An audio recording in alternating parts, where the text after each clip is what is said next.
யாரெல்லாம் இப்ப இலங்கை இந்தியா போன்ற நாடுகள் இருந்து பிரித்தானியாவுக்கு போகணும் என்று சொல்லி ஆசைப்படுறீங்களோ உங்கள் எல்லாருக்குமே பெரும் மகிழ்ச்சியான தகவல் ஒன்று பிரித்தானிய அரசாங்கம் வெளியிட்டிருக்குது. உண்மையிலேயே இவ்வளவு காலத்தோடையும் ஒப்பிட்டு பார்க்க இப்ப அதாவது இந்த புதிய பிரதமர் ஆட்சிக்கு வந்த பிறகு இப்ப வரக்கூடிய புதிய நடைமுறைகளாக இருக்கட்டும், இந்த புதிய சட்டங்களாக இருக்கட்டும், எல்லாமே புலம்பெயர்ந்து பிரித்தானியாவுக்கு போகணும் என்று சொல்லி ஆசைப்படுறவர்கள், அதே போல புலம்பெயர்ந்து போய் பிரித்தானியாவில் வசித்துக் கொண்டிருந்தவர்களுக்கு ஆதரவாகத்தான் இருக்குது. முற்றும் முழுதாகவே அவர்களுக்கு ஆதரவாகத்தான் இருக்குது. சோ அப்படிப்பட்ட ஒரு விடயம் தான் நேற்று வெளிவந்திருக்கு. அந்த விடயம் என்ன, எப்படியான மகிழ்ச்சியான தகவல் எல்லாம் வழியா இருக்கின்றதை பற்றி தான் இந்த காணொலியில முழுக்க பார்க்க போறோம். அதுக்கு முதல் இப்பதான் நீங்க எங்க சேனலுக்கு புதுசா வந்திருக்கீங்கன்னு சொன்னா சேனலை சப்ஸ்கிரைப் செஞ்சு நினைஞ்சு கொள்ளுங்க. அப்பதான் இது தொடர்பில் நாங்கள் போடக்கூடிய எல்லா காணொலிகளையும் நீங்க பார்க்கக்கூடியது போல இருக்கு.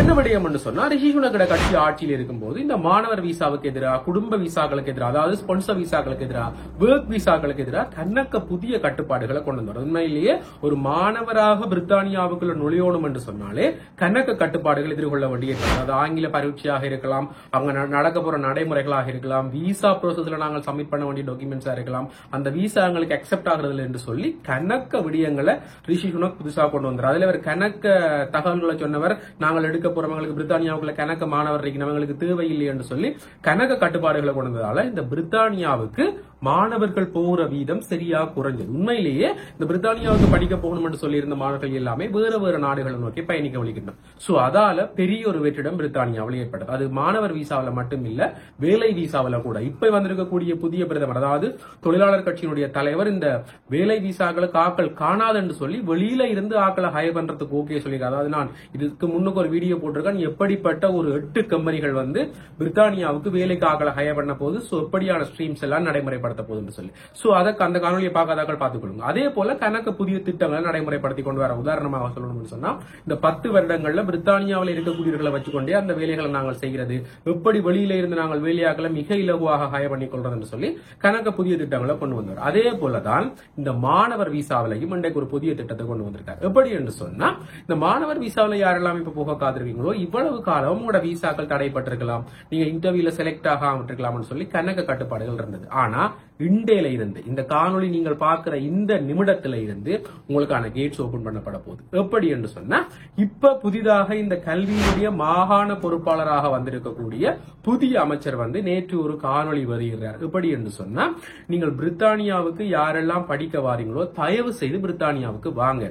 இப்ப நான் ஒரு புதிய அமைச்சர் பிரித்தானியாவுக்கு வந்திருக்கிறேன், பழைய ஆட்சி கிடையாது.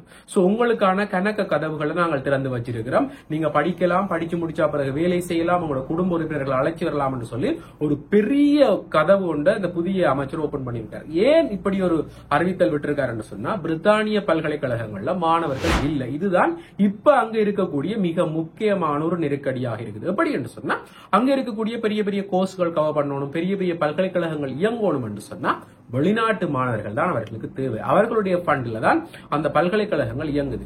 இப்படி ரிஷி சுனக் கட்சி வந்து இப்படி எல்லா வெளிநாட்டு மாணவர்களையும் சடுனா நிப்பாட்டினோன்னு அங்க வந்து பாரிய வெற்றிடம் ஏற்பட்டிருக்குது. அது மாணவர்களோட தொகையில மட்டுமில்ல, அந்த தொகையில இருந்து செல்வாக்கு செலுத்தக்கூடிய பணத்திலையும் தான். சோ அந்த பல்கலைக்கழகங்களை தொடர்ந்து ரன் பண்ண இல்லாத நிலைக்கு அந்த பல்கலைக்கழகங்களுடைய துணைவேந்தர்கள் வந்து தள்ளப்படுறீங்க. இதற்கு பிறகு அந்த பல்கலைக்கழகங்கள் சார் துணைவேந்தர்களுக்கும் பிரித்தானிய அரசாங்கத்துக்கும் இடையில ஒரு பெரிய மீட்டிங் நடந்திருக்கு. அந்த மீட்டிங் முடிவுல தான் அந்த பல்கலைக்கழக துணைவேந்தர்கள் சொல்லியிருக்கணும், இப்படி நீங்கள் நிப்பாட்டினதால நாங்கள் எல்லாருமே நெருக்கடிக்கு ஆளாகிறோம் என்று சொல்லி. சோ இதற்கு இப்ப புதிய பிரதமர் தாங்கள் இதை கருத்தில் எடுக்கிறோம் என்று சொல்லியிருக்காரு. ஆனா இதற்கு முன்னுக்கு ஆட்சியில் இருந்திருக்கக்கூடிய ரிஷி சுனக் என்ன சொல்லியிருக்காருன்னு சொன்னா, நீங்கள் ஒரு தன்னாட்சி பல்கலைக்கழகம், சோ உங்களோட பிரச்சனையை நீங்கள் தான் தீர்த்து கொள்ளணும், இதற்கு கவர்மெண்ட் பொறுப்பு இருக்காது என்று சொல்லி ஒரு நழுவிக்காத சொல்லி போட்டு போயிட்டார். அதற்காகத்தான் இந்த மக்கள் எல்லாருமே சேர்ந்து ரிஷி சுனக்கை வெளியில் ஏற்றிருக்கணும். ஆனா இப்ப இருக்கக்கூடிய அந்த புதிய பிரதமர் என்ன சொல்லியிருக்காருன்னு சொன்னா, நாங்கள் இந்த பல்கலைக்கழகங்களுக்கு மாணவர்களை கொண்டு வரதிலிருந்து பிரித்தானியாவுக்கு நன்மை பயக்கக்கூடிய வேலைகளுக்கான வேலை ஆட்களையும் நாங்கள் உள்ளுக்கு கொண்டு வர போறோம், அதற்கான புதிய திட்டங்களை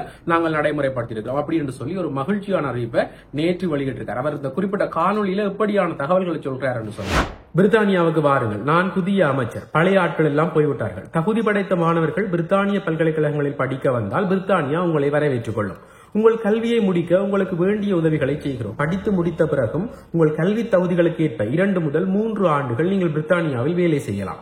பிரித்தானியா கல்வி கற்க அருமையான இடம். டார்வின் வாழ்ந்த நாட்டில் அறிவியல் கற்பதும், ஷேக்ஸ்பியர் வாழ்ந்த நாட்டில் ஆங்கிலம் கற்பதும், அல்டீன் முதல்வர் வாழும் நாட்டில் இசை கற்பதும் கௌரவமான விடயம் அல்லவா? ஆகவே உலகம் முழுவதும் உள்ள சர்வதேச மாணவர்கள் பிரித்தானியாவுக்கு கல்வி கற்க வாருங்கள், நாங்கள் உங்களை இரு கரம் நீட்டி அழைக்கிறோம் என்று சொல்லி ஒரு பெரிய அறிவிப்பை புதிய அமைச்சர் வெளியிட்டிருக்கார். உண்மையிலேயே யாரெல்லாம் பிரித்தானியாவுக்கு படிக்க போக காத்துக் கொண்டிருக்கீங்களோ உங்கள் எல்லாருக்குமே இது ஒரு சந்தோஷமான விடயம். தைரியமாக நீங்கள் பிரித்தானியாவுக்கு போய் கொள்ளலாம். இவர்கள் சூரியது போல இந்த நெருக்கடி நிலைமைகள் இல்ல, உங்களுக்கு நல்ல வேலை வாய்ப்புகள் கிடைக்க போது. நீங்க கனடா மாதிரி ஒரு ஸ்ட்ரெஸ் ஆக தேவையில்லை. எப்படின்னு சொன்னா படிச்சு முடிச்சா பிறகு வேலை கிடைக்குமா இல்லையான்னு சொல்லி நீங்க யோசிக்க தேவையில்லை. இங்க படிச்சு முடிச்சா பிறகு உங்களுக்கு கட்டாயம் வேலை கிடைக்கும். நீங்கள் வேலை செய்து கொண்டிருக்கும் போது 5 வருடங்களை பூர்த்தி பண்ணினீங்கன்னு சொன்னா உங்களுக்கு அங்கால பிஆர் ஆப்ஷன் நார்மலா கிடைக்கும். சோ இப்படியா ஒரு தருணத்தை இப்ப பிரித்தானியா ஏற்படுத்தி இருக்குது. சோ யாரெல்லாம் பிரித்தானியாவுக்கு போகணும்னு சொல்லி ஆசைப்படுறீங்களோ இந்த வழியை இந்த சந்தர்ப்பத்தை பயன்படுத்திக் கொள்ளுங்க சொல்லுவாங்க. என்ன சொன்னா நிலைமைகள் எப்ப வேண்டுமென்றாலும் எப்படி வேண்டுமென்றாலும் மாறலாம். இந்த ருவாண்டா திட்டம் அறிமுகமானது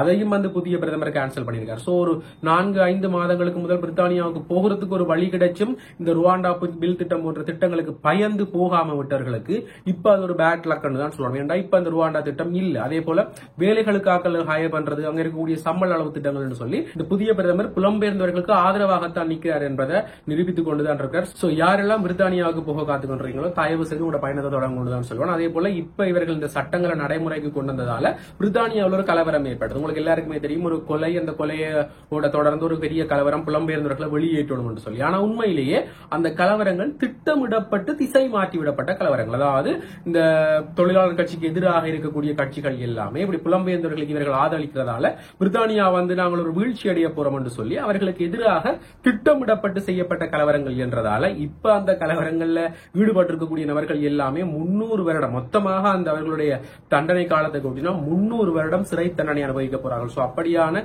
நெருக்கடியான நிலைமைகளை பிரித்தானிய அரசாங்கம் அவர்களுக்கு எதிராக ஏற்படுத்தி இருக்குது. சோ இந்த புதிய பிரதமர் புலம்பெயர்ந்தவர்களா ஆதரிக்கிறார், எதிர்க்கிறதுன்றதுல திட்டவட்டமான ஒரு முடிவோட தான் இருக்கார். சோ யாரெல்லாம் பிரித்தானியாவுக்கு போக காத்துக் கொண்டிருக்கீங்களோ நீங்கள் தைரியமா பிரித்தானியாவுக்கு போய் கொள்ளலாம் என்றதை நான் முழுக்க சொல்லணும். அதே போல கன பேர் இந்த IELTS கிளாஸ் படிக்கிறீங்க. IELTS எங்க படிக்கலாம், எப்படி படிக்கலாம் என்று சொல்லி. சோ நான் கணக்கு கிளாஸ்களை வெரிஃபை பண்ணினேன். நீங்கள் கேட்டதுக்கு நாங்க கணக்கு கிளாஸ்கள் பார்த்து நான் கணக்கு கிளாஸோட கதைச்சு நான் அதன் அடிப்படையில் ஒரே ஒரு கிளாஸை என்னால சஜெக்ட் பண்ண இயலும். நான் இதற்கு முந்தின வீடியோலயும் அதை நான் சொல்லியிருக்கேன். எப்படி என்று சொன்னா இங்க இருக்கக்கூடிய கணக்கு IELTS கிளாஸ் உங்களுடைய காசை வாங்கி கொண்டு எக்ஸாம் பேப்பர்ஸ் செஞ்சு காட்டி இதுதான் வழி செய்யும் கொண்டு சொல்லி சொல்வார்கள். ஆனா ஒரு பேப்பர் எப்படி பெர்ஃபெக்டா நாங்கள் செய்கிறது, எப்படி எங்களுக்கு தேவையான பேண்ட் ஸ்கோர் எடுக்கிறதுன்றதுல கணக்கு நிறுவனங்கள் பின்னிக்கணும். சோ அதன் அடிப்படையில் நான் விசாரிச்சதுல ஒரே ஒரு ஆளை என்னால சஜெக்ட் பண்ணுவேன். நான் கீழே போடுற இந்த நம்பர்ல இருக்கக்கூடிய குறிப்பிட்ட பர்சன்ஸ் உலகம் முழுவதிலும் நீங்க எங்க இருந்தாலும் அவர்கள்ட்ட ஜூம் மூலம் நீங்க படிச்சு கொள்ளலாம். உண்மைக்குமே ஒரு பெஸ்டான பெர்ஃபெக்டான IELTS கிளாஸ் என்று சொல்லி என்னால சொல்ல இயலும். நான் கதைச்சிருக்கேன், ஒரு மாணவரை போலவே அவர்களோட கதைச்சிருக்கேன். மிக திறமையான பதில்கள் வந்தது. உங்களுக்கு ஆங்கில அறிவு நல்லா இருந்தாலும் சரி, இல்ல லோவா இருந்தாலும் சரி, எந்த மட்டத்தில் இருந்தாலும் உங்களை அந்த எக்ஸாமுக்கு தயார்படுத்தி விடுவீங்கன்னா நல்ல பெஸ்டான ட்ரிக்ஸ் அண்ட் ட்ரிக்ஸ் சொல்லி தரீனும். சோ தயவு செய்து நீங்கள் யாராவது IELTS கிளாஸ் படிக்கிறதாக இருந்தால், நீங்க கேட்டதுக்கு நாங்கத்தான் நான் தேடினான். சோ படிக்கிறதாக இருந்தா இந்த நம்பரை தொடர்பு கொண்டு அவர்கள் மூலம் IELTS கிளாஸ் ஜாயின் பண்ணிக்கொள்ளுங்க. நீங்கள் நெச்ச பேண்ட் ஸ்கோரை பெறும் என்றதில் நான் உத்தரவாதம் அளிக்கிறேன். அதே போல நீங்க இந்த IELTS இல்லாம வெளிநாடு போறதை பற்றி கணக்கு பேர் கேட்டிருக்கீங்க. அதுக்கு வாய்ப்பே இல்ல. தயவு செய்து அதை கைவிடுங்க. பிரித்தானியாவில் அதுக்கு வாய்ப்பு இருக்கு. பிரித்தானியா போகணும்னு சொன்னா உங்களோட OL AL ரிசல்ட்ஸ் நல்லா இருந்தா நீங்க அதை வச்சு அதன் இங்கிலீஷ் ஸ்டாண்டர்டை காட்டிக்கொண்டு நீங்க பிரித்தானியாவோட கணக்கு பல்கலைக்கழகங்களுக்கு போய் கொள்ளலாம். ஆனா வேற நாடுகளுக்கு போகணும்னு சொன்னா கட்டாயம் IELTS வேணும். IELTS இல்லாம யாராவது உங்களுக்கு பிரித்தானியாவுக்கு நான் விசா எடுத்து தரேன், கனடாவுக்கு நான் ஸ்டூடெண்ட் விசா எடுத்து தரேன்னு சொன்னா தயவு செய்து அதை நம்பாதீங்க.